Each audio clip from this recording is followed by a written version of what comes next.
Fábio Raiman, homem de Deus. Esse é um grande homem de Deus, né? Aleluia.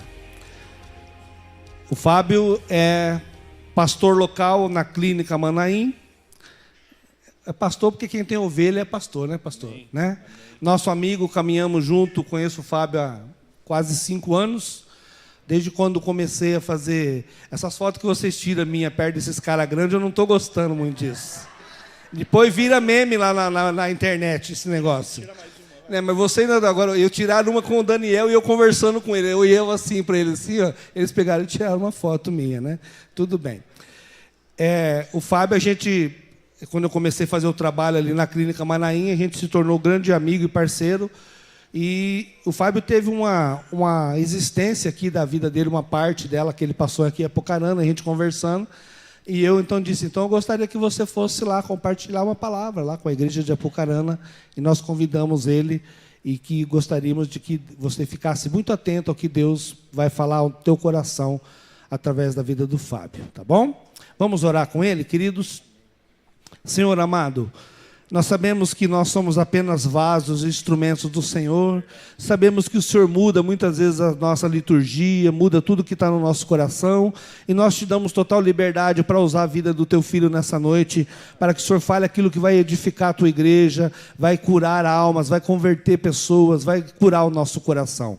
A tua palavra é abençoada por ela mesma e nós agradecemos pela disposição do teu filho, em o nome santo de Jesus.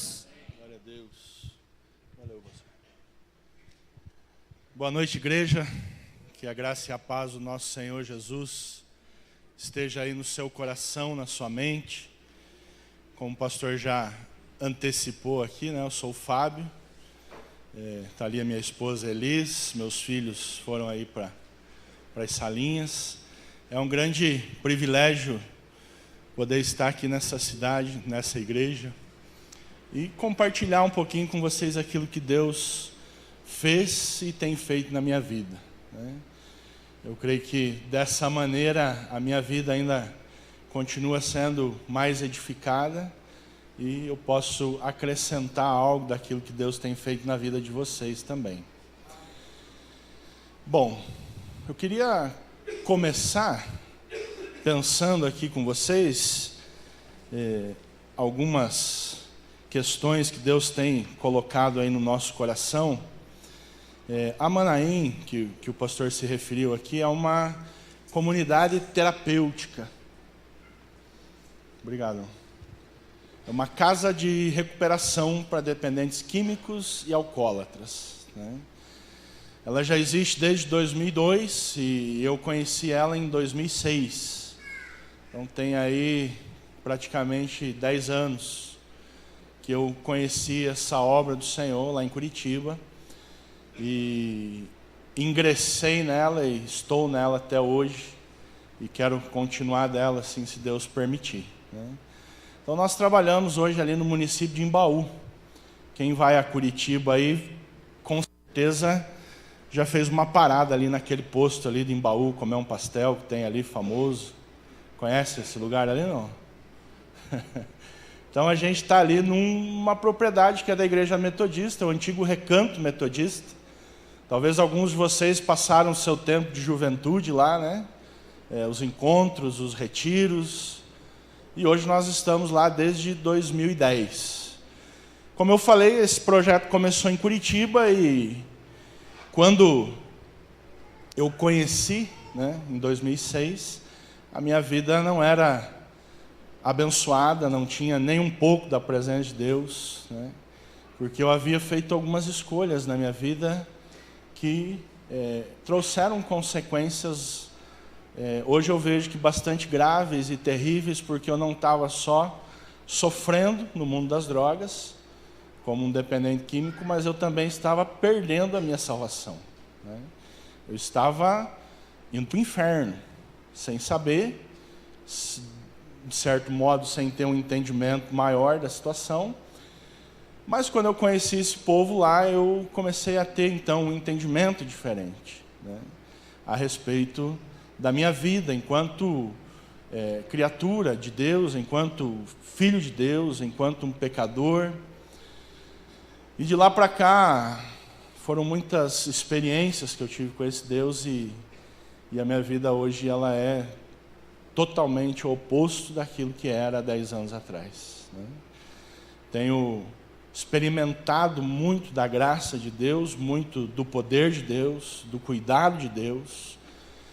E recentemente Deus começou a falar comigo em relação a ministério, chamado. E eu, talvez como algum de vocês e como boa parte da minha família, achava que crente era tudo maluco, né? Um povo doido que ficava falando sozinho, ou de vez em quando com a cadeira ou com o banco, né? E hoje estou não só envolvido no ministério como profissional, né? Coordenador responsável técnico por um programa de reabilitação, mas num chamado mesmo pastoral, né? Esse ano a gente termina ali o curso do CFTP, aí do Semetre.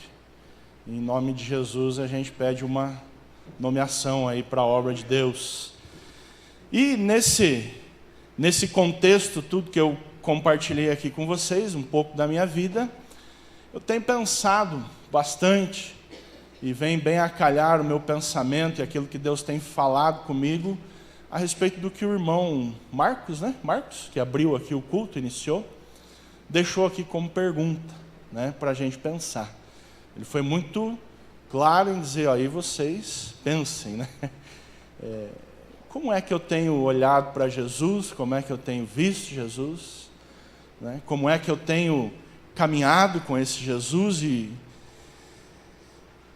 eu meditando na palavra de Deus, fui lá no início da Bíblia, né, para poder entender um pouquinho melhor qual é a minha posição diante de Deus, né? E lá em Gênesis, no capítulo 1, na criação do mundo, a gente já tem ali uma resposta de Deus, né? O plano original de Deus para cada um de nós. Você que porventura não conhece, querido, ouça ali comigo. Gênesis 1:26, a palavra de Deus diz assim: também disse Deus, façamos o homem a nossa imagem, conforme a nossa semelhança. Tenha ele domínio sobre os peixes do mar, as aves dos céus, sobre os animais domésticos, sobre toda a terra e sobre todos os répteis que rastejam na terra. E o 27 diz, criou Deus, pois o homem, a sua imagem, a imagem de Deus o criou. E queridos, esse versículo, ele contribuiu e contribui muito na minha vida como cristão até hoje. Por isso eu quero compartilhar um pouquinho desse princípio, desse plano original de Deus para as nossas vidas. Como eu falei para vocês já no início, que durante muito tempo da minha vida, inclusive os anos que eu morei aqui na cidade de Apucarana, eu era uma pessoa, não vou dizer para você desviada, porque eu não conhecia a palavra na sua integridade, na sua totalidade, né? Vinha de uma outra religião, onde muita coisa era aceita, muita coisa não era tocado no assunto. Então eu cresci assim numa ignorância espiritual, posso dizer. Apesar de minha família ser muito praticante dentro da religião que nós participávamos, eu tive aí a liberdade dada pelos meus pais de ser criado um pouco pela escola, um pouco pelo mundo, um pouco pelas ruas. Consequentemente, quando eu cheguei aí a uma certa idade, eu tive uma crise de identidade muito grande. Eu falava assim, poxa, até aqui, já era maior de idade nessa época, eu tinha que ser assim. Todos os meus amigos, toda boa parte da minha família, inclusive meu pai, falava que eu tinha que ser um homem vencedor na vida, um homem muito rico, um homem que não medisse esforços para ser alguém reconhecido pela sociedade.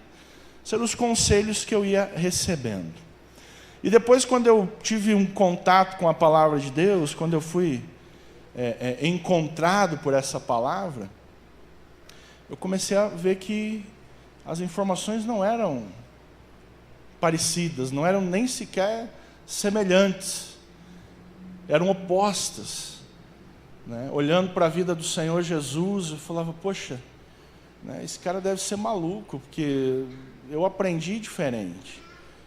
Sem medir esforço, a qualquer custo, eu tinha que ser melhor do que o meu irmão, não igual. Amar, nunca ouvi falar isso. Agora eu tenho aí, de repente, na minha conversão, um mandamento de que eu devo amar a Deus sobre todas as coisas e o meu próximo como a mim mesmo.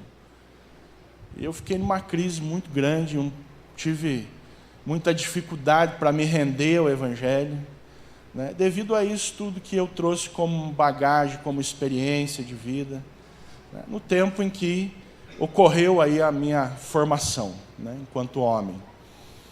Mas olhando para esse versículo, hoje eu não tenho a menor sombra de dúvida de quem eu sou e de onde eu preciso, ou aonde eu preciso chegar, né? Para onde eu tenho que caminhar. Então, voltando na pergunta ali do Senhor Jesus, hoje para mim ele é o irmão mais velho, que o Pai me falou isso, ele é o primogênito. E o Pai também me falou que eu fui criado para ser o que é mesmo dele? Imagem conforme a sua semelhança. E aí eu consegui vencer tudo aquilo que ao longo dos meus 21, 22 anos no mundo tinham sido armazenados na minha mente como informação correta. Porque eu falei, bom, se esse Jesus é meu irmão mais velho, se o meu pai, que é Deus, e o seu também, está dizendo que me criou para ser semelhante a Ele, né, eu tenho feito muita coisa que não bate com aquilo que eu conheço a respeito de Jesus. Eu queria devolver a pergunta, então, para você pensar um pouquinho. Hoje você é cristão, graças a Deus, está aqui dentro da igreja. Se não é ainda, vai se tornar, eu creio, em nome de Jesus. Talvez você esteja aí visitando. Mas boa parte eu creio que já caminha com o Senhor há algum tempo.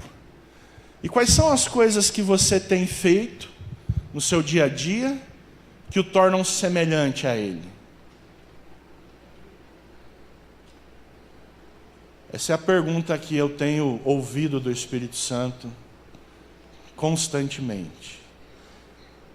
Praticamente ao final de todos os dias eu tenho ido orar, tenho ido falar com Deus, e eu tenho ouvido essa pergunta: o que você fez hoje que o tornou mais semelhante, ou tornou semelhante a Cristo, a esse Jesus? E o irmão falou algo do trânsito ali, né?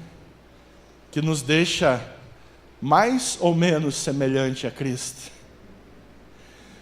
O teatro aqui falou também, né, de algumas situações que ocorrem na nossa vida, que nos deixam mais ou menos semelhante a esse Cristo. O fato, querido, é a gente saber que nós temos sim o chamado para sermos semelhantes a Ele. E eu quero pontuar aqui 4 situações ou 4 características que nos tornam ou devem nos tornar mais semelhantes a Cristo. Eu vendo aqui o batizado dessa criança, né? Para mim também foi um privilégio. Eu estou há 9 anos na igreja, que eu confessei ao Senhor Jesus, nunca tinha visto, nunca tinha participado de um momento como esse. Apesar que eu sou padrinho de um, mas foi um pouco diferente, né?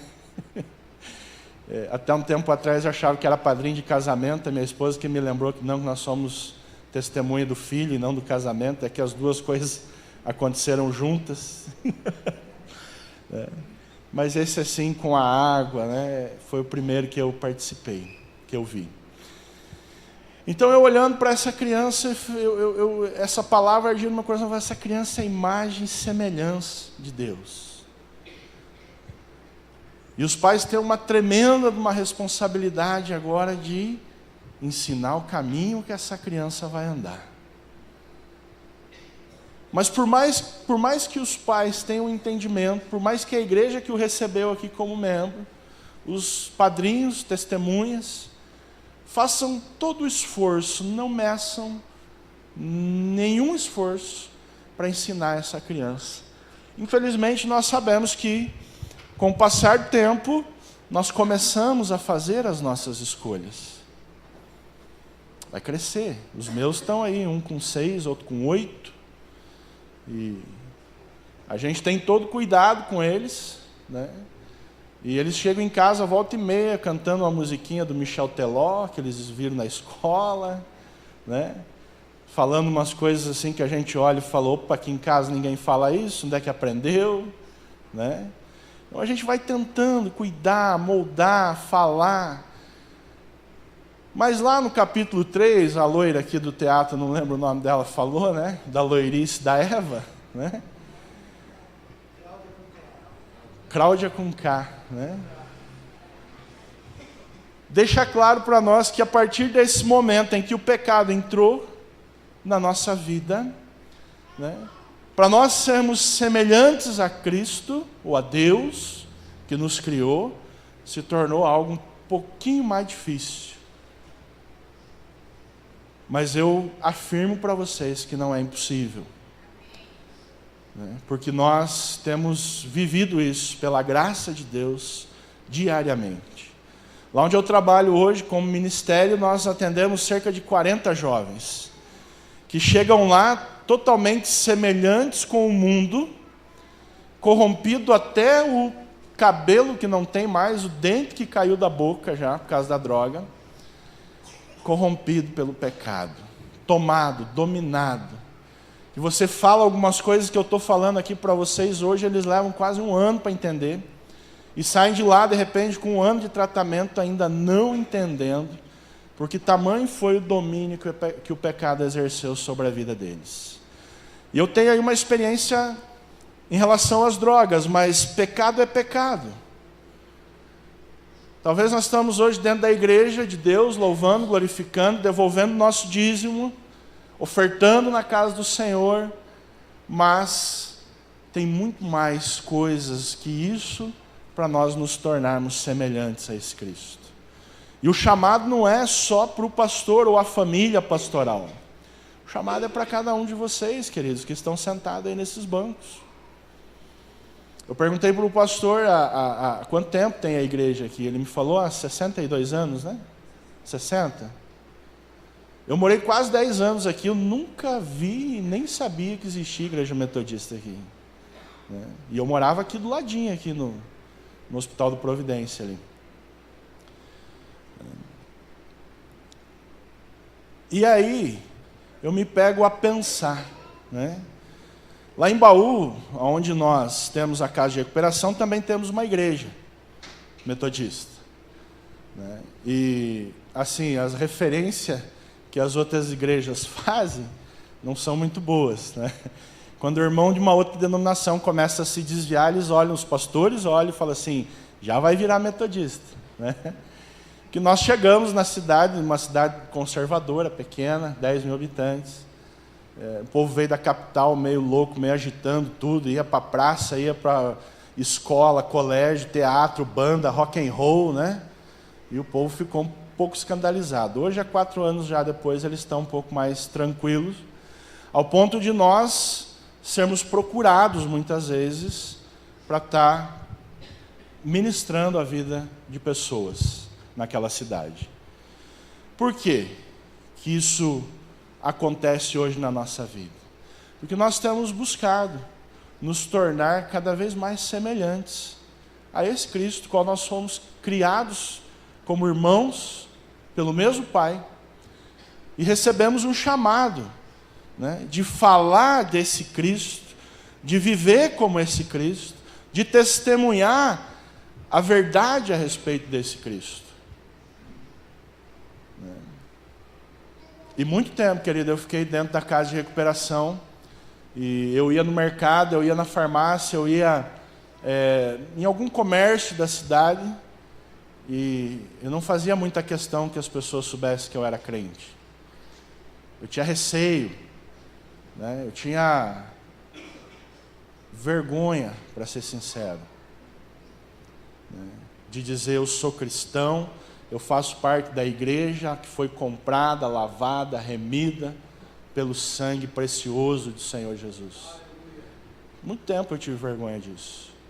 Muito tempo eu tive uma insegurança em falar isso. Por que eu tinha isso? Porque eu sabia que a partir do momento em que eu falasse, eu teria que viver de acordo com aquilo, né? Então eu preferia viver num anonimato cristão, se é que existe isso, o crente 007, né? Porque eu sabia que a partir do momento que eu falasse, eu sou cristão, eu professo minha fé no Senhor Jesus, né? Eu sou imagem e semelhança dele, as pessoas iriam cobrar de mim. Mas eu confesso para vocês que depois que eu consegui vencer isso, que eu consegui entender a essência da minha existência, o caminho que eu tenho que caminhar, o lugar aonde eu tenho que chegar, né? Tudo se tornou mais fácil. Eu sei que no início de tudo isso, da conversão, no início de nós mudarmos a nossa posição diante da igreja, diante de uma sociedade, diante de Deus, é um pouco complicado. Principalmente porque para mim me tornar semelhante a Cristo, eu tenho que deixar de ser semelhante ao mundo. Porque é o oposto. Enquanto o mundo está dizendo, vai, mate e roube, trapace, venda droga, se prostitua, faça o que for preciso para você vencer, não passar necessidade, né? O Senhor Jesus está dizendo ao contrário. A palavra de Deus está dizendo ao contrário. E eu quero então pensar aqui com vocês 4 pontos que eu tenho buscado na minha vida, que tem dado certo e que eu tenho certeza que, se você entender, se posicionar, sua vida como cristão vai ser completamente diferente. Independente do tempo que você está dentro da igreja, independente do tempo que você aceitou a Cristo, se nós conseguirmos caminhar olhando para esses 3 princípios, qual Jesus mesmo estabeleceu para nós, a nossa vida cada dia se torna mais diferente. O primeiro princípio, a primeira característica de Jesus que me chama a atenção, está lá no livro de Mateus. Vamos dar uma folhada aí na nossa Bíblia. Mateus é o primeiro livro do Novo Testamento, o Evangelho de Mateus.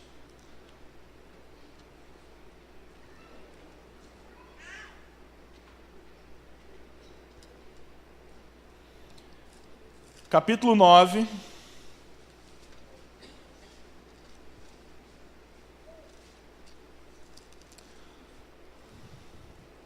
Lá no versículo 36.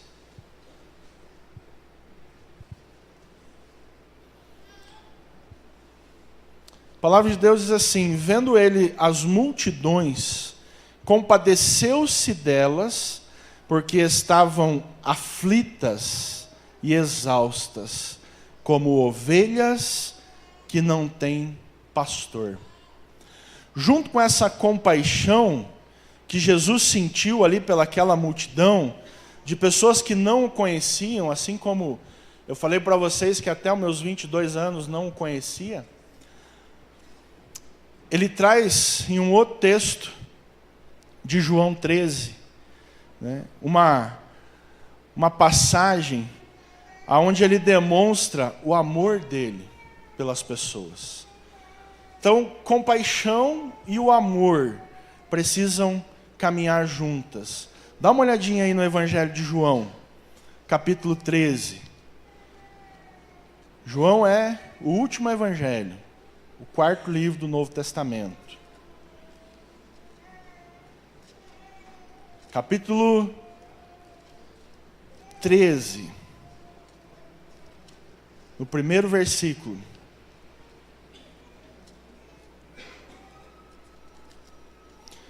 Ele diz assim: ora, antes da festa da Páscoa, sabendo Jesus que era chegada a sua hora de passar deste mundo para o Pai, tendo amado os seus que estavam no mundo, amou-os até o fim. E aí naquela pergunta que eu fiz para você, no seu dia, você tem se compadecido das pessoas que têm cruzado com você, no trabalho, na padaria, no seu bairro, na sua empresa, no seu local de frequência, que você olha e diz assim, coitado, misericórdia, essa irmã aí, a Cláudia não conhece Jesus, né, direito. Mas não basta simplesmente, querido, nós temos essa compaixão, esse dó, essa pena, porque a compaixão sem o amor aplicado na causa é simplesmente dó, pena. Agora, se nós entendemos essa responsabilidade e esse modo com que Jesus agia, nós vamos começar a nos inquietar com essas situações. Ao ponto de eu entender aquele texto que diz assim, primeiro eu devo buscar o reino de Deus e a justiça dele, e depois as outras coisas virão por acréscimo, né, ou serão acrescentadas. E eu parar o meu carro, eu parar o meu trabalho, eu parar aquilo que eu estou fazendo e dizer assim, irmão, o que você está nessa vida? Ah, mas eu não tenho liberdade, isso aí é o ministério de evangelismo que tem que fazer. Querido, isso é uma característica eminente na vida de Jesus. Se nós somos criados para ser semelhança dele, não foi só, Deus não falou assim, ó, você, ministro de evangelismo, vai ser semelhante a Cristo. Não. Ele falou que todos nós, quando fomos gerados, deveríamos nos tornar, ou seremos igual à imagem e à semelhança desse Cristo. E aqui é um primeiro ponto para a gente pensar. Quantas pessoas você conhece hoje que não conhecem a Cristo, não frequentam a igreja, não desfrutam do milagre que você tem desfrutado, e que talvez estejam esperando um convite seu para vir a conhecer esse Cristo. Talvez estejam esperando ansiosamente alguém, e aí você não pode dizer, não sou eu, é o pastor, eu vou levar ele lá para orar pelo meu vizinho, né? Se Deus revelou a você, querido, é com você que Ele está falando, é você que vai orar. Lógico que debaixo da orientação e debaixo da cobertura espiritual do seu pastor, você vai fazer esse tipo de coisa, né? Até que você tenha uma maturidade para lidar com isso. Mas eu quero que você entenda que isso é uma característica a ser buscada por cada um de nós. Essa compaixão e esse amor, e o amor não é assim, irmão, eu vou numa igreja ali, vamos comigo. Você já pensou você falar isso para um dependente químico? Você sabe quanto tempo levou para mim me internar e aceitar ajuda? Uns 4 anos. 4 anos alguém passou por mim e falou, você quer? Tem um lugar, você vai, eu te levo, vai lá, Deus é bom, o diabo é ruim, e Deus vai mudar a tua vida, né? Eu vejo esse amor até o fim. O pastor que me levou para a casa de recuperação, hoje eu não vejo mais. Ele foi embora de Curitiba para Santa Catarina, a gente distanciou aí um pouco, mas eu tenho certeza que o que ele fez por mim foi até o fim. Enquanto esse homem não me viu internado, ele não desistiu. Ele falou uma, ele falou 2, eu dei uma desculpa esfarrapada, fugi algumas vezes dele, mas ele me levou. Ele falou, olha, eu não sei como tratar a dependência química, eu conheço um lugar que sabe, e o que eu posso fazer é te levar até lá. E lá eles vão dar um jeito na sua vida, como deram, graças a Deus, né? Isso em dezembro de 2006, há quase 10 anos atrás. Mas olha agora para a sua vida de novo, né? E responde para você mesmo, você tem buscado ter um coração movido dessa compaixão, de olhar para as pessoas aqui na praça ali do Redondo, lá no Jabuti? Eu não sei se os points ainda dos malucos são os mesmos. No meu tempo era Jabuti, Redondo, Raposa, né? E eu via muita gente passar de carros bacana, que a gente chamava, né, na época. Hoje eu sou bacana, porque Deus me deu um carro. Na época eu andava a pé, né? Que não paravam, que tinham medo de ser assaltado, de ser, sei lá, atacado, estuprada, né? Vai saber o que passa na cabeça. Nós, como cristãos, não podemos ter esse olhar. Tem uma palavra que diz: maior é aquele que está em mim do que o que está no mundo. E se aquele que está em mim é a presença de Deus, é o Espírito Santo de Deus, eu não tenho que ter medo, não tenho que estar preocupado com isso. Né? Se vão me receber, se vão me expulsar, se vão ouvir o que eu vou falar. Eu, como filho, como semelhança, eu preciso chegar e falar. Para quantas pessoas Jesus falou com amor, com compaixão, e essas pessoas não deram ouvido? A Bíblia cita algumas. Eu creio que multidões que ouviram ele pregar, até caminharam atrás dele um tempo e logo desistiram. Os próprios discípulos, nós vemos ali em João, Jesus olha para os discípulos e ama eles, e ama até o fim, porque sabia que ele ia partir dali. Esses discípulos que caminharam dia a dia, do lado, quando Jesus morreu, o que eles fizeram? Voltaram a pescar, a fazer aquilo que eles faziam antes de conhecer Jesus.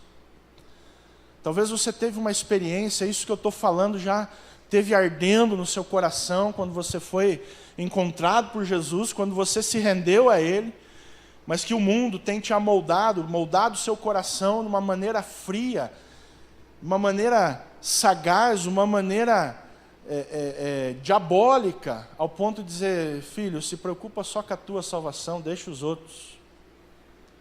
Isso é uma grande mentira. Nós cristãos, nós principalmente o povo metodista, pela história de Wesley, pela história da igreja, né? A igreja metodista na 6ª região tem é lema, pastor? Não sei se é lema, Comunidade Missionária Serviço do Povo, é um lema, né? Mas nossa igreja em Embaú não tem lá, igreja metodista em Embaú, está lá, igreja metodista, nome metodista, embaixo está escrito assim: Comunidade Missionária a Serviço do Povo, né?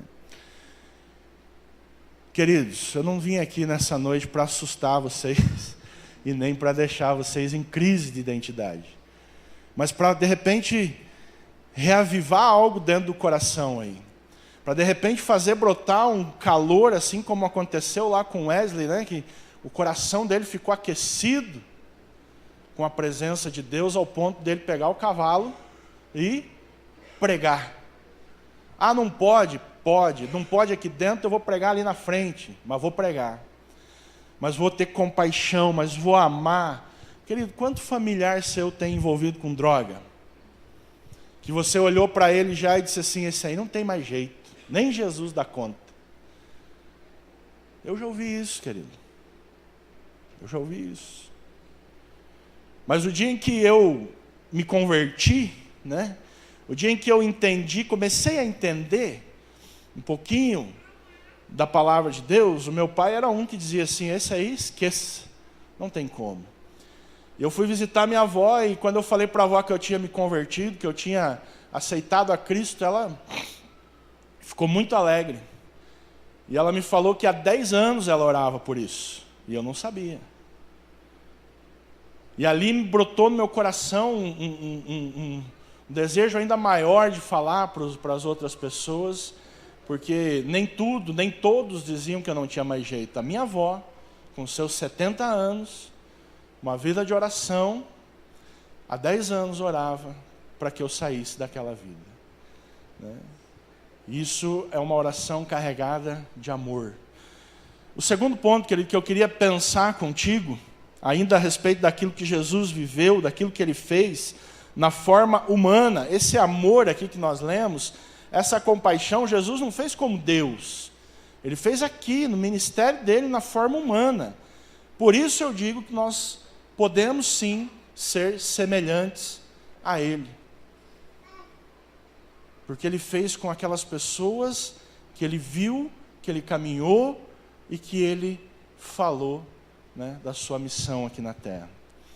Depois do amor, querido, e da compaixão que nós devemos buscar no Senhor Jesus, tem algo muito, assim, que mexe muito comigo, né? Porque durante toda a minha vida eu tive uma dificuldade muito grande de obedecer, de me submeter. Porque eu cresci ouvindo que eu tinha que ser o melhor, o bom, custasse o que custar. Então eu obedecia a quem?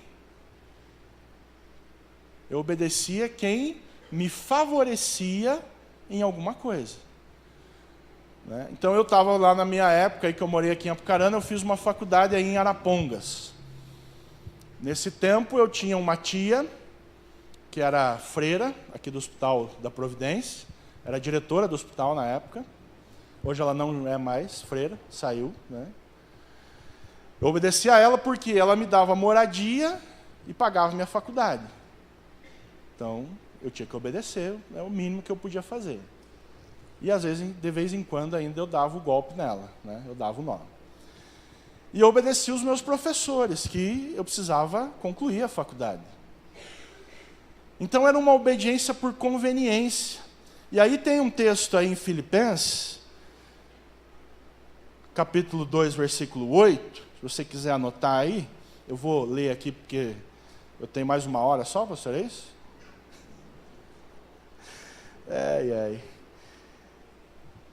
Lá em Filipenses capítulo 2, versículo 8, a palavra de Deus diz assim, a si mesmo, né, ele fala a respeito do exemplo de Cristo na humilhação.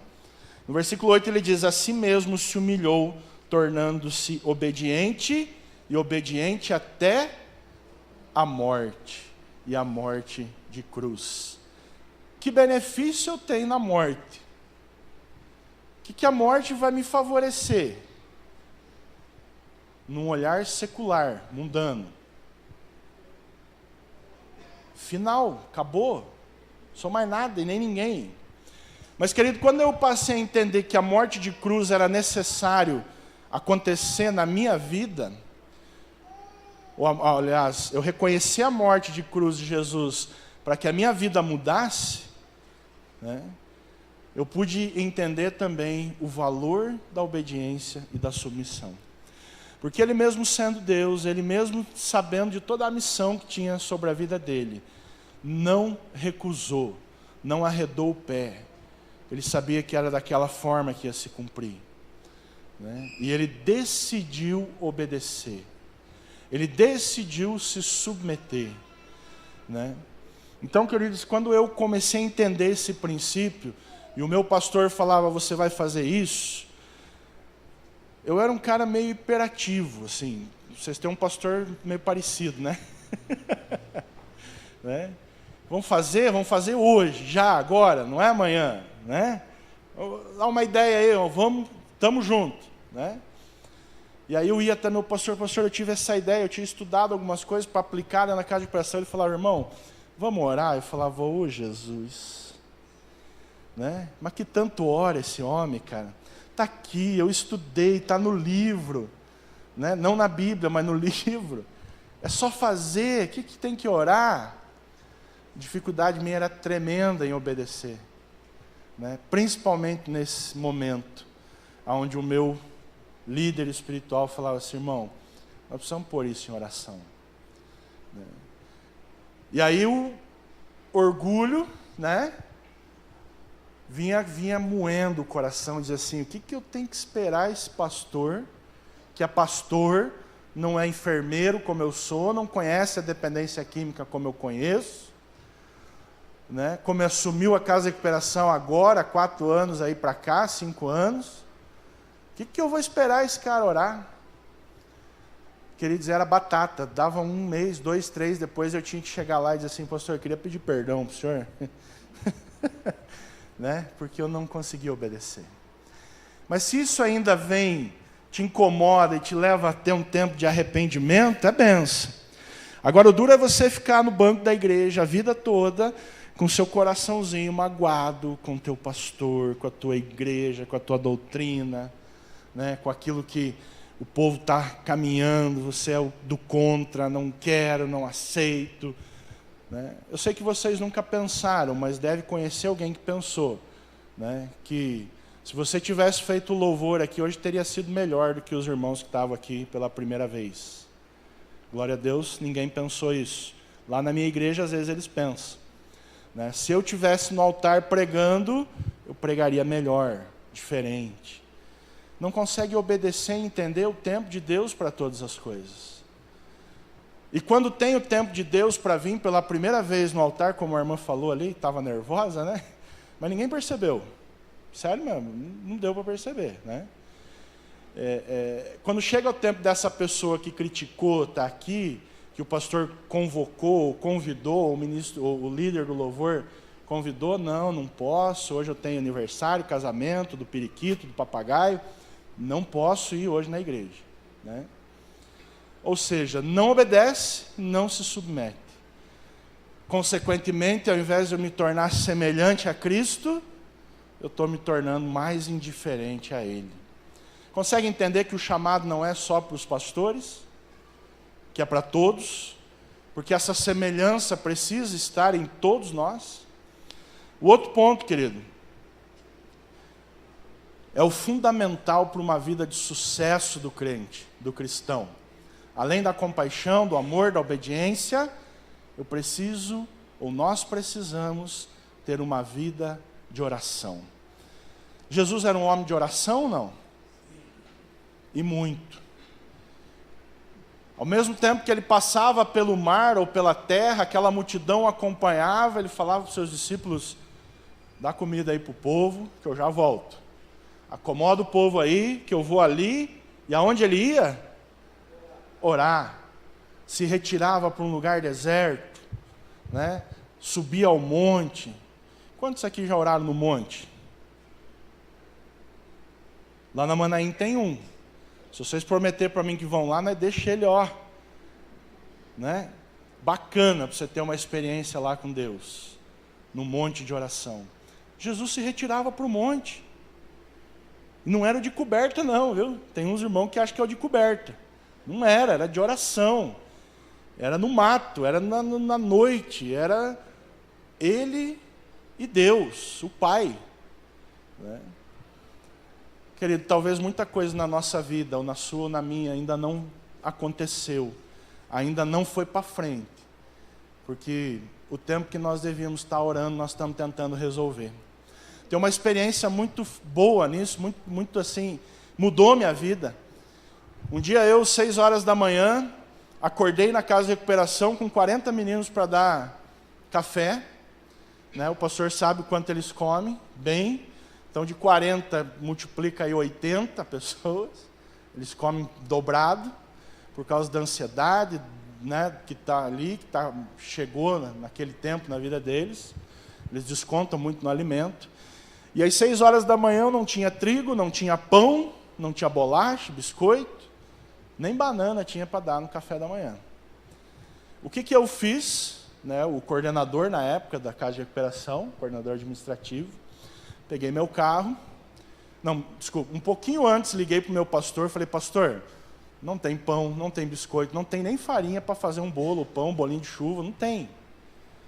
E o café é agora, 7h30 da manhã. O que o pastor falou para mim? Adivinha? Não pode adivinhar, né? O que o pastor falou? Fábio, vamos colocar isso na presença de Deus. Imediatamente eu desliguei o telefone, peguei meu carro, andei 7 quilômetros até a cidade e fiz o quê? Comprei pão. Voltei brabo, cheio de razão, né? Falei assim, vou mostrar a hora que esse pastor chegar aqui, que se eu estivesse orando, eles tinham ficado com fome, né? Eu tive que pegar e buscar o pão. E de fato fiz, e quando o pastor chegou no horário do almoço, eu olhei para ele e falei assim, pastor, o senhor tomou café hoje na sua casa? Tinha pão, né? Aqui não tinha. O senhor mandou eu orar e não me respondeu mais. Eu fui buscar pão. Então eles só comeram pão hoje porque eu, Fábio Raimann, fui comprar pão. Gente, foi a pior coisa que eu fiz em todo o meu tempo de crente. Foi a pior coisa. Não passo por isso de novo. O sábio é aquele que aprende com o erro dos outros, né? Aprenda com esse testemunho, cara. Né? Ele olhou para mim e falou assim, meia dúzia de palavras, que me fez chorar, mas chorar. Me fez vontade de cavar um buraco, sumir, dizer que crente, que raio de crente que eu sou. Ele falou assim, passou pela tua cabeça que Deus queria provar o coração deles e não ia ter o pão mesmo, mas eles iam se aproximar mais de Deus? Por que você não reuniu eles, não deu a mão e não exercitou a fé deles, ao invés de trazer o pão pronto? E eu fiquei com muita vergonha daquilo. Falei, nunca mais eu compro nada. Se o senhor me falar não compra, não compra, eu espero. Nem que não apareça. Porque eu creio, querido, que mesmo no deserto, mesmo na falta de algo para a nossa vida, Deus está tentando nos ensinar alguma coisa. Como eu falei para vocês, a escolha que eu fiz me levou a uma vida de sofrimento por minhas escolhas. Não vou pôr a culpa aqui no diabo, como alguns irmãos fazem, né? Ao ponto de parar na rua mesmo. Aqui em Apucarana eu vivi o êxtase da minha vida, um recém-formado, jovem, 21 anos, né? Trabalhava num setor de um hospital aqui, dos dois, eu trabalhei ali, tanto Santa Helena na época, que hoje acho que nem tem mais, né? É tudo Providência agora, né? Tudo das irmãs. Trabalhei nas 2 UTIs ali. E ali na UTI eu me achava um semideus, porque eu falava, se eu desligar o respirador, esse cara morre. Se eu não der remédio, ele também morre. Se eu der, ele vive. Olha que loucura do cão mesmo na mente da gente, né? Então eu saí, algumas pessoas, depois eu fui trabalhar no PAN, no 24 horas, posto de saúde pública, e me chamavam de doutor, aquilo, nossa, meu coração ficava assim, tão humilde, né? Então eu vivi para o mundo tempo de glória, sempre assim, de ser bajulado, de ser respeitado, salário bom, né, na juventude, fazia o que eu bem entendia, não precisava mais obedecer aquela tia xarope, minha freira, né? Aí já tinha meu salário, já tinha me formado, já não dependia mais de morar com ela. E ela olhando para minhas decisões, assim, eu via que no coração dela causava uma tristeza muito grande. E pouquíssimo tempo depois, querido, eu fui convidado a me retirar dessa cidade para não ir para a cadeia. Porque eu tinha feito coisas muito erradas, eu nunca matei ninguém, não vai sair daqui pensando que eu matei alguém, não foi isso que aconteceu, né? Mas eu prejudiquei muita gente, eu desviei dinheiro público. Na época, o atual prefeito hoje, que é o Beto Preto, é ele, né? Era secretário de saúde na época, não era prefeito. O prefeito era o padre Valdo Pergoré. Esse tempo que eu morei aqui em Apucarana. E ele teve que chegar para mim e dizer assim, Fabião, você é um cara excepcional, profissional de mão cheia, melhor que tem, mas você vai ter que sair daqui, porque senão você vai em cana. E aí meu mundo começou a desmoronar, ao invés de eu frequentar uma sociedade um pouco mais alta, qual eu frequentava, né? Eu comecei a frequentar ali o Vale Verde, Dom Romeu, Jardim Ponta Grossa, Chacrinhas, né? Não sei se tem alguém que mora lá, não se ofenda, mas era um lugar onde eu encontrava droga, e muita droga, e crime, onde eu passei a me tornar o enfermeiro do crime, como eles me chamavam. Então o traficante precisava de um medicamento, eu roubava no hospital e levava para ele não precisar gastar, e ele me dava em droga. Eles iam fazer alguns assaltos aí de caminhão, a região, carga, aquela coisa toda, trocavam um tiro, eram feridos de faca, chamava o Fabião, pegava, roubava o material de sutura, anestesia do hospital, ia lá no Dom Romeu, na chacrinha ali, tinha uma chácara, e fazia o atendimento lá, levava soro, levava um monte de coisa. Olha que absurdo a gente faz por causa de uma pedra de crack. O Fábio que passeava de carro e tinha um relacionamento na sociedade médica, de saúde, poder público, estava descendo de madrugada na chuva, a pé, já não morava mais aqui no centro, já morava lá no Castelo Branco, eu acho, indo para o Parque da Raposa. Eu atravessava tudo aquilo a pé, o Jardim Ponta Grossa, ia bater lá no Dom Romeu, de madrugada, por causa de 1 ou 2 pedras de crack. E aí eu vi aonde as minhas escolhas tinham me levado. E aí chegou o momento em que eu falei para vocês que fui convidado a sair daqui para não ir para a cadeia. Quando eu saí daqui, eu procurei meu pai, o qual eu nunca obedeci, o qual eu nunca reconheci como pai. E quando eu perdi minha mãe aos 13 anos de idade, no velório dela eu olhei para meu pai e falei assim, quem tinha que estar nesse caixão aqui era o senhor. Meu pai era alcoólatra, tinha uma vida muito boa, perdeu tudo por causa do álcool e da prostituição. Eu tenho 6 irmãos, cada um com uma mãe, né, e tudo mais novo que eu, ou seja, ele fez tudo isso depois que ele casou com a minha mãe, e ele ficou casado com ela até que ela morreu. Então foram pelo menos 6 adultérios ali confirmados com os meus irmãos.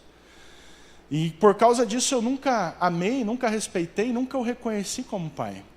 Mas quando eu fui lá para o fundo do poço, estava cavando mais para baixo ainda do fundo, para ver se me escondia lá debaixo da lama, tamanha era a vergonha, né? Me restou procurar esse pai. E depois de 15 anos eu pude ter um tempo com ele de conserto, de arrependimento, onde eu pedi perdão, né? Depois que eu conheci a Jesus, né? Ele que me ajudou a ir para a casa de recuperação. Então, queridos, quando eu vejo essas semelhanças, para mim é muito claro, muito fácil hoje de distinguir aquilo que me assemelha a Deus, a Cristo, e aquilo que não me assemelha. Porque eu vivi esses dois lados bem intensamente, né? Sendo ferramenta na mão de Satanás, sendo usado para destruir famílias, vidas, pessoas, né? E depois sendo usado para um tempo, né, de restituição e de restauração. Por último, querido, algo que entrou no meu coração e não saiu mais. Eu creio que quando entra essas 3 coisas anteriores que nós vimos, elas se tornam automáticas na nossa vida. É algo que Jesus também fez, que está relatado lá no Evangelho de Marcos. Dá uma olhadinha aí no capítulo 10 do Evangelho de Marcos.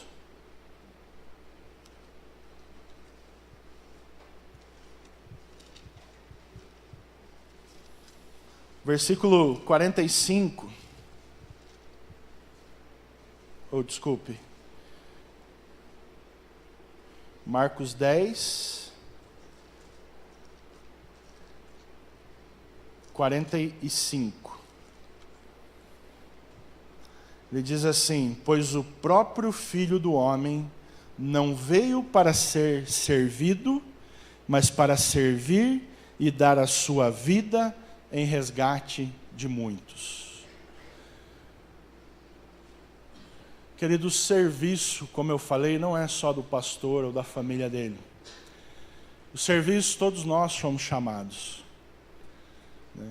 Se nós somos chamados a amar o nosso irmão como a nós mesmos, nós também somos chamados a servir ele da mesma forma. Eu não estou falando aqui que você tem que dizer amém, concordar com os erros, as besteiras, bobagem e tudo aquilo que o teu irmão tem feito ao teu lado. Mas você tem que procurar um meio de demonstrar para ele que você o ama, está preocupado com ele, quer ajudá-lo, e está ali, disposto a caminhar com ele, no momento em que ele desejar uma mudança de vida. No momento em que ele esboçar o menor entendimento que seja. Hoje nós passamos algumas situações dentro da casa de recuperação, a minha esposa nem sabe disso, vou revelar aqui. Mas semana passada a gente foi chamado lá de corno, né? Eu sei que não sou, fiquei muito tranquilo, né? Nem comentei isso com ela para não deixar ela nervosa, senão ela sobe lá e bate nos meninos, né? Porque eu moro dentro da chácara. Quem conhece lá o Recanto, tem uma área onde eram os retiros lá, que são os alojamentos, e tem umas casas do outro lado do lago, uma delas é onde eu moro.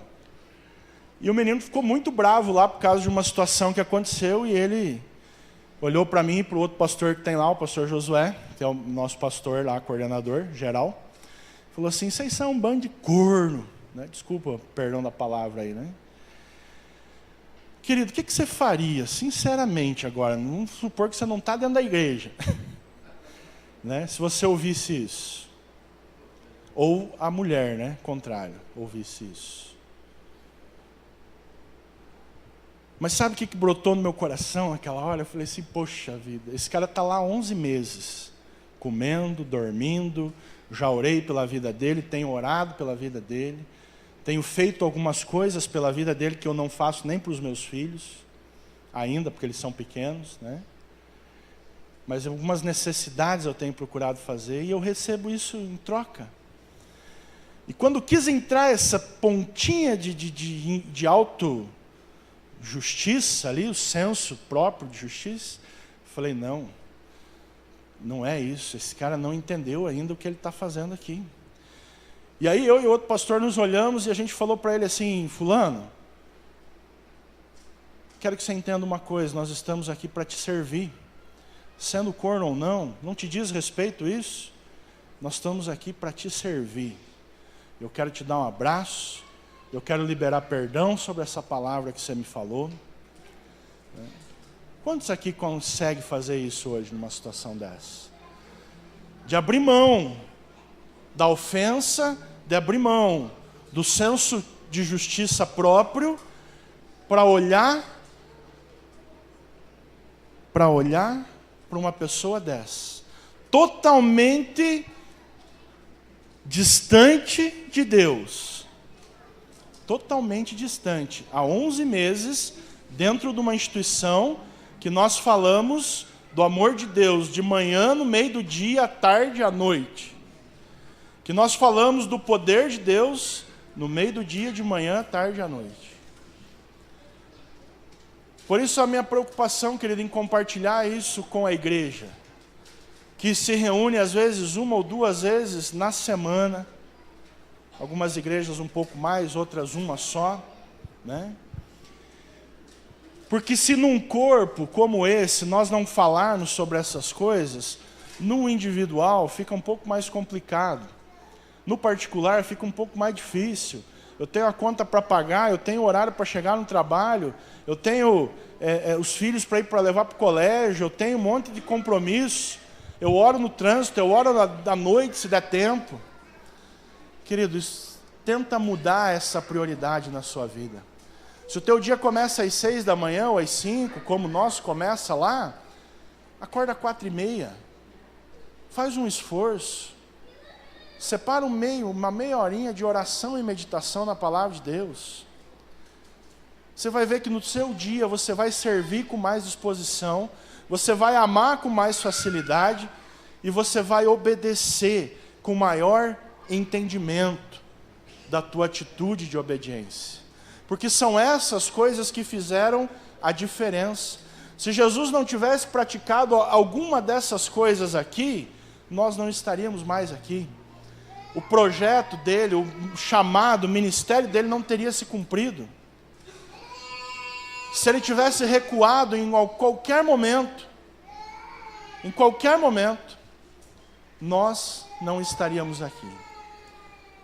E hoje eu me dou ao luxo de dizer, eu que aceito Jesus, querido, na verdade você tem que se humilhar para achar graça diante dele, para que ele tenha compaixão e amor, o mesmo que nós lemos ali pela sua vida.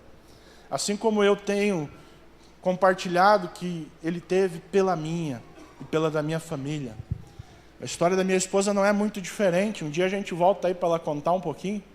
Não que nós estamos se convidando, viu, pastor? Mas nós hoje vivemos a graça de Deus todos os dias. Nós desfrutamos do cuidado, do amor. O pastor, naquele episódio do pão, querido, lá da minha infidelidade, da minha desobediência, ele falou assim, você já imaginou, Fábio, que Deus pode mandar o pão aqui dentro, sem você precisar sair correndo atrás? Eu falei, não, porque eu tenho dinheiro, vou lá e compro. Por que Deus vai mandar se eu posso comprar? E para espanto ainda maior meu, queridos, hoje o caminhão de trigo leva o trigo lá dentro. O pão é feito lá dentro. Ao ponto de nós levarmos para a igreja, às vezes, o pão, para poder abençoar lá a vida de algumas pessoas na igreja. Ao ponto de nós distribuirmos para os visitantes, vou deixar aqui um gostinho de você ir lá nos visitar. Você traz um pãozinho caseiro, muito bom, assado no forno a lenha. Provisão de Deus naquele lugar. Durante o meu início de tratamento, querido, eu comia pão de doação. Você já comeu pão de doação? É aquele pão que você chega lá no mercadinho da sua casa, pedir um pão de amanhecido, fala, irmão, não tem dinheiro para comprar, o dono vai lá e olha e vê o que está meio verde, já bolorado, ele fala, leva tudo isso aqui. Era esse pão que a gente comia 10 anos atrás. Mas quando nós nos posicionamos numa vida de oração, numa vida de obediência, esse Deus começou a honrar aquele projeto de uma maneira fantástica. Que eu que estou lá há 9 anos vi o negócio mudar da água para o vinho. Eu sei que muitos irmãos daqui, o pastor já me falou isso, têm orado pelo aquele projeto. Eu sei que muitas pessoas hoje no Paraná e Santa Catarina, que estão dentro da igreja metodista, têm nos abençoado, não só com oração, mas financeiramente. Mas eu também entendo, querido, que eles não fazem isso porque eles podem ou porque eles querem fazer. Eu creio que eles fazem isso hoje porque Deus constrangeu o coração deles para que eles fizessem. Se nós nos colocarmos na disposição de Deus, nós vamos olhar para esse Jesus que nós iniciamos o culto aqui ouvindo a pergunta ali do irmão. E vamos querer cada dia mais ser parecido com Ele. Ele vai ser o nosso mestre, Ele vai ser o nosso exemplo, Ele vai ser o nosso foco, porque nós sabemos que Ele já está lá, na Nova Jerusalém, e nós temos que chegar lá também. Eu quero, você quer? Né? Você não vai querer piscar o olho e ver que só ficou você aqui dentro da igreja não, né? Para isso nós precisamos ser semelhantes, querido. Né? Para mim, como eu falei no início, é um grande privilégio voltar a essa cidade onde eu destruí a minha vida e poder compartilhar com vocês o quanto Deus fez nesses 10 anos que eu saí daqui. Né? Precisei ir para a rua, fiquei na rua mendigando durante 3 meses, com curso superior, com experiência profissional de alto padrão, que o próprio enfermeiro diz que é padrão, né? Mas eu estava tomando pinga na calçada, sendo lambido por cachorro, como alguns que vocês veem aí nas ruas, que eu creio que aqui deva ter também. A partir do momento, querido, que eu me posicionei, a partir do momento que eu disse assim, como o profeta Isaías, eis-me aqui, usa-me, envia-me a mim, né, a minha vida foi transformada. E esse poder, e esse amor, e esse cuidado que vem sobre a minha vida, querido, também está sobre a sua. Também está disponível para cada um de vocês aqui. Basta você, querido, erguer a tua mãozinha e dizer assim, eis-me aqui. Usa a minha vida nesse ministério, nessa igreja, nessa cidade, no meu trabalho. Eu quero amar, eu quero obedecer, eu quero servir, eu quero ter compaixão, porque esse é o coração do cristão. Esses são os sentimentos que precisam mover, ou que precisam movimentar a nossa vida, querido. Eu queria convidar você a ficar em pé nesse momento, só para fazer de conta que está acabando, para você não ir embora, né? Mas eu queria compartilhar um último texto. Não precisa você abrir aí.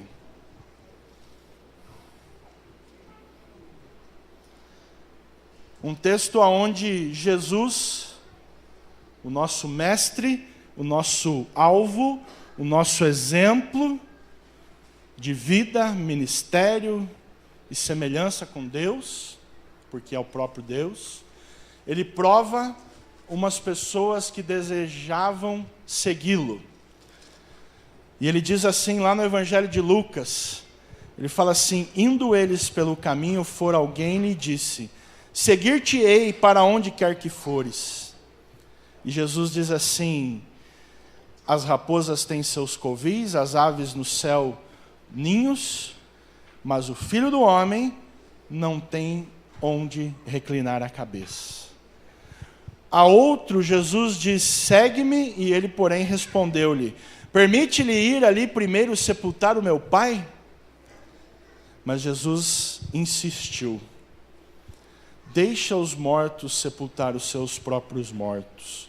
Tu, porém, vai e prega o reino de Deus. E o outro lhe disse, seguir-te-ei, Senhor, mas deixar-me primeiro despedir-me dos de casa. Mas Jesus lhe replicou, ninguém que tendo posto a mão no arado, olha para trás, é apto para o reino de Deus. Querido, eu espero em nome de Jesus que você não seja um desses 3 aqui que foram provados. Espero em nome de Jesus que mediante a palavra que você ouviu aqui e o testemunho do poder de Deus sobre a minha vida e da minha família, você possa sair daqui ainda mais apaixonado por esse Cristo. Que você um dia entregou sua vida a Ele. Querido, se você já tem sentido compaixão, já tem amado, já tem obedecido, querido, que você possa ir para casa ainda mais motivado a continuar amando, se submetendo, falando, testemunhando e servindo, principalmente no reino de Deus. Parabéns a esses garotos, né? Pode falar assim, garotas que atenderam o chamado do Ministério de Louvor. É isso mesmo. O melhor lugar que vocês podem estar é aqui no altar do Senhor, levando através da canção a palavra do Senhor Jesus. Muitas amigas de vocês e amigos, eu creio que devem estar no shopping, devem estar por aí, andando, procurando ser preenchido pelaquilo que o mundo está oferecendo aí fora. Mas só vai te preencher, querido, aquilo que você receber aqui nesse altar. Mediante Deus, essa palavra, eu gostaria de ter um tempo de oração pela vida de vocês. Eu gostaria que você, aí mesmo no seu lugar, pudesse fechar os teus olhos. Não sei se é o costume aqui dos irmãos, dá para fazer um solo ou soltar um fundo aí para a gente ter um tempo de oração? Um violão. Estou fazendo isso porque o pastor vai lá e ele faz isso com a gente também. Ele pega, ele mesmo toca, ele faz o que ele quer. Como eu não sei tocar, eu estou pedindo para os irmãos lá. Esse fundo musical, querido, não é para te emocionar, não é para... mas é para que você possa pensar em tudo que você ouviu aqui nessa noite.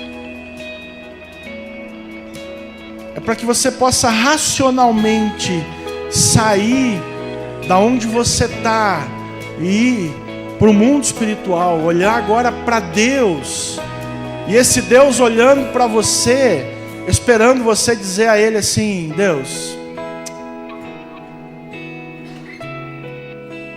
o Senhor já tem me constrangido há muito tempo, o Senhor já tem falado comigo há muito tempo, o Teu Espírito Santo então nem me deixa dormir mais, porque eu tenho feito muito pouco para o Teu reino, porque eu tenho feito malemar aquilo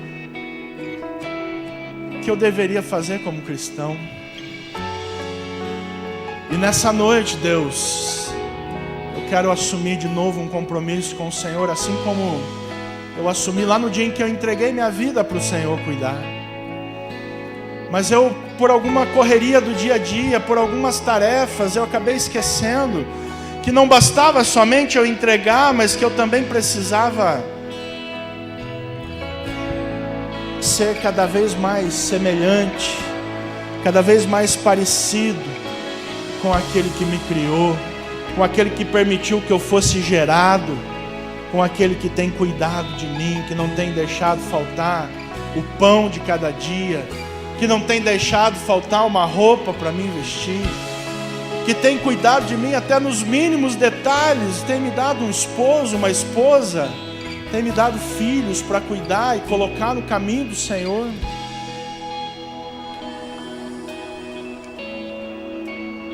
Querido, e tem um caminho só que eu conheço para a gente nos tornar semelhante a Cristo.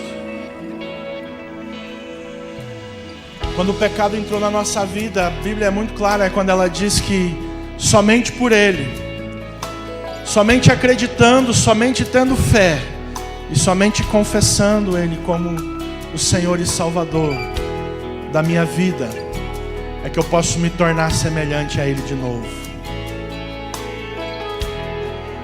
Talvez você já tenha feito essa oração um dia, querido, mas eu gostaria que você repetisse ela comigo.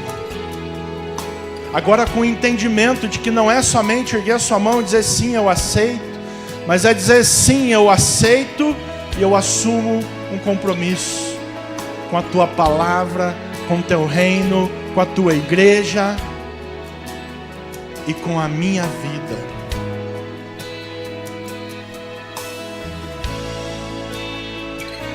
Se porventura tem alguém aqui que não aceitou a Cristo, não teve esse privilégio, levanta a mão para a gente ver, para a gente poder orar contigo. Glória a Deus. Todos entregaram suas vidas. Nós vamos repetir essa oração. Senhor Jesus, repete comigo. Eu reconheço a minha identidade diante de Deus. Eu também reconheço que para me tornar semelhante ao Senhor, eu preciso confessar que o Senhor é o Salvador da minha vida. Que o teu sacrifício na cruz do Calvário foi único e suficiente para que eu pudesse ter a salvação. Glória a Deus. Querido, nada do que você faça, a não ser se render aos pés de Jesus, vai te trazer salvação, vai te trazer a vida eterna. Mas se você diariamente se colocar na presença de Deus, buscando a semelhança com esse Deus, Ele vai te usar de maneira poderosa. Ele vai te revelar coisas que até hoje, há 10, 15, 20 anos dentro da igreja, você ainda não viu. Ele vai te levar a lugares que você jamais imaginou. Eu jamais imaginei, queridos, que eu estaria pregando numa igreja em Apucarana. Eu jamais imaginei que eu estaria pregando numa igreja. Eu imaginaria que eu pudesse estar pregando numa cadeia, num presídio ou algo parecido, de tão errada que era a minha vida. Mas Deus é fiel com aquele que se rende a Ele. Glória a Deus. Para encerrar, eu queria deixar aqui um convite. O pastor Jorge, ele é parceiro nosso, como ele falou já, há bastante tempo. E alguns de vocês aqui já tiveram conhecendo lá o nosso projeto. Esse projeto é da Igreja Metodista. Hoje quem encabeça ele é o Bacaxiri, da qual eu faço parte lá em Curitiba, sou membro. Mas toda a Igreja Metodista ora e sonha por esse projeto. Esses dias um pastor nos visitou lá querendo fazer uma extensão da Manaim lá em Pitanga. Pastor Jorge, nós falávamos de ter um trabalho como esse na época que ele estava lá em Cianorte, que é longe, eles tinham que andar 500 quilômetros para chegar ali na Manaim. Eu queria muito que vocês um dia pudessem ir lá conhecer, ouvir os testemunhos preciosos que tem lá. Hoje nós temos 40 pessoas lá internadas, temos um corpo de obreiro que todos foram recuperados pelo Senhor Jesus dentro daquele lugar. Temos pessoas que já saíram de lá, estão bem, estão com suas famílias restituídas, trabalhando na obra. Hoje no CFTP nós somos em 8 ou 9, né? Pessoas que passaram pela Manaim, que eram usuários de droga, prostitutas, prostitutos, que estão lá hoje fazendo um curso teológico e todos para atender a um chamado pastoral. É um lugar abençoado que aguarda a visita de vocês. Contamos com a oração de vocês sempre. Amém? Muito obrigado pela oportunidade. Espero que tenha contribuído alguma coisa para a vida de vocês nesse culto especial, né?